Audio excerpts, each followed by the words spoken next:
Amber Heard. Manic laughter. Video analysis. Hello, I'm H.G. Tudor.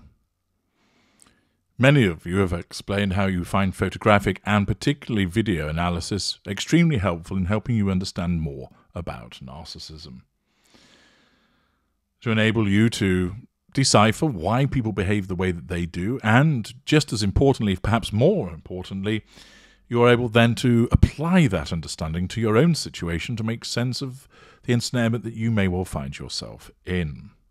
All of this, of course, delivered by me to enable you to understand it from the best possible source of explanation.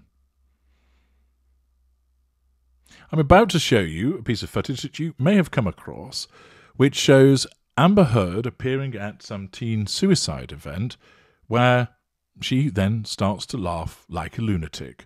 A manic giggle escapes her mouth in circumstances which, of course, seem rather incongruous given the matter to which she's talking about.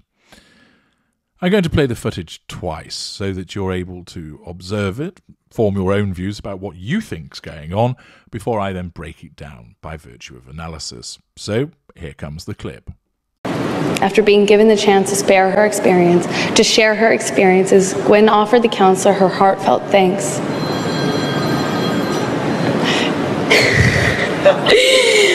Thank you. I so needed that. Thank you so much. Jennifer, I see you. You planned that. The counselor, I'm so sorry.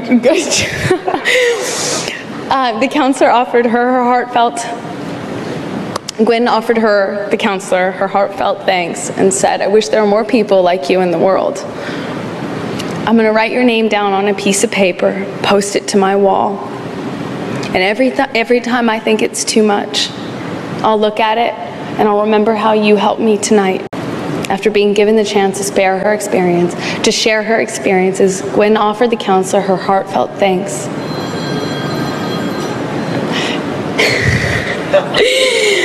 Thank you. I so needed that. Thank you so much. Jennifer, I see you. You planned that. The counselor, I'm so sorry. The counselor offered her heartfelt. Gwen offered the counselor her heartfelt thanks and said, "I wish there were more people like you in the world. I'm going to write your name down on a piece of paper, post it to my wall. And every time I think it's too much, I'll look at it and I'll remember how you helped me tonight." As you have watched, Amber Heard was speaking of a suicide survivor, Gwen, at a particular event. I'm not certain when this took place. That's not necessarily hugely relevant. And Heard shared her relationship with the counsellor. She states, after being given a chance to share her experiences, Gwen offered the counsellor her heartfelt thanks.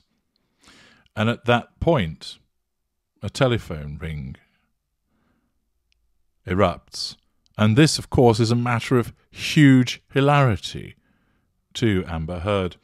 She stood on stage with, I think it's Zachary Quinto. And the fact that a ringtone goes off when she's talking about a suicide survivor and she finds it massively hilarious just denotes the absence of emotional empathy. Now, there'll be some people who would say, well, maybe it's nerves. She's giving a speech and she feels nervous, and therefore, as a consequence of that, the interruption has caused her to respond with laughter, because some people do laugh when they're nervous. Yes, but this is an actress. This is somebody who's used to getting up on stage and screen and acting in front of people, and therefore getting on stage, while she might have a degree of nervousness, it's not an alien sensation. Moreover, she would, if she had emotional empathy, be able to recognize that gurgling like a drain, laughing like a hyena, is not appropriate given the circumstances. the event is evidently one to provide support and talk about the experience of those affected by teen suicide. And therefore, partway through what is meant to be a serious speech, erupting into laughter demonstrates an absence of emotional empathy for the person that she's talking about, an absence of emotional empathy for the audience that are there also. It demonstrates an inability to understand the situation. It's an incongruous reaction with regard to what's going on. It demonstrates a self-absorbed sense of entitlement to start laughing in the way that she did, and of course, make it all about her. And in actual fact, her narcissism, of course, will have been straining under the surface to make it about her. Now, eyes are on her because she's talking, but remember, she's talking about somebody else's experiences, and it's not about her. And therefore, essentially, her narcissism will be sat there going, "Ugh, this is rather boring, talking about somebody else rather than talking about you. We needed to be brought back onto you." And therefore, when the ringtone goes off, her narcissism claps its hands together. "Goody gumdrops," it declares, in that unconscious. Now we have the opportunity to bring all eyes onto us, about the host, about Amber Heard. And it causes her then to give this incongruous, idiotic laugh, as you have witnessed.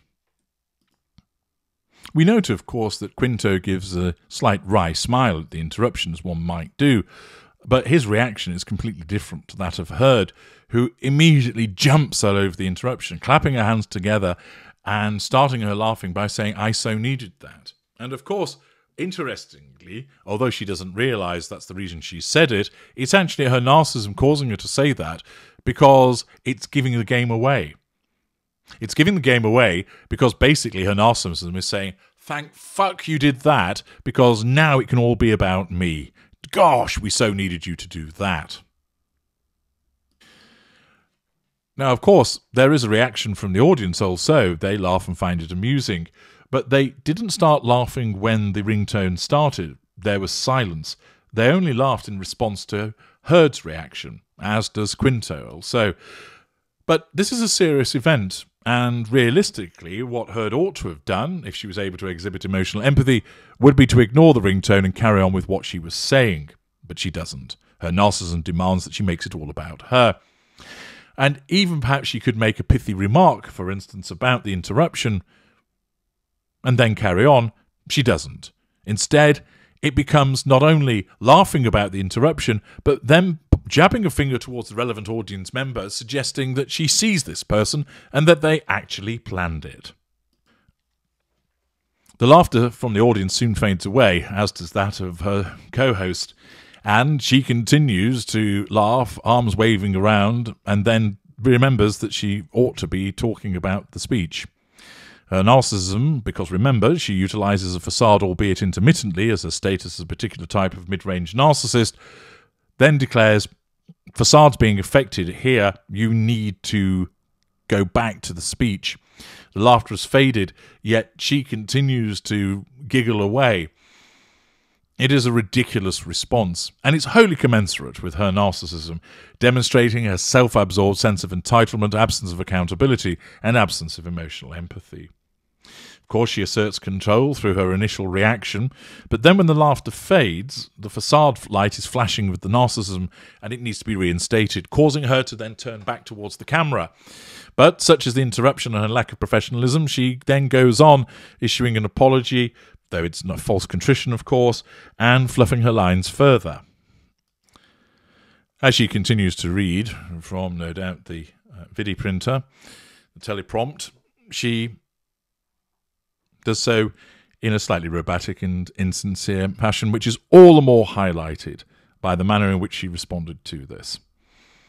For anybody that doubted that Amber Heard is a narcissist, and quite seriously, only the deluded would doubt that now, this is just further grist to the mill, underpinning the various traits that are commensurate with her. The arrogance, the haughty dismissal of a serious event involving a serious matter, the self-absorbed behaviour in making it all about her. It's not surprising, but it is another useful example to enable you to see her narcissism in action. I'm H.G. Tudor. Thank you for listening. After being given the chance to share her experiences, Gwen offered the counselor her heartfelt thanks.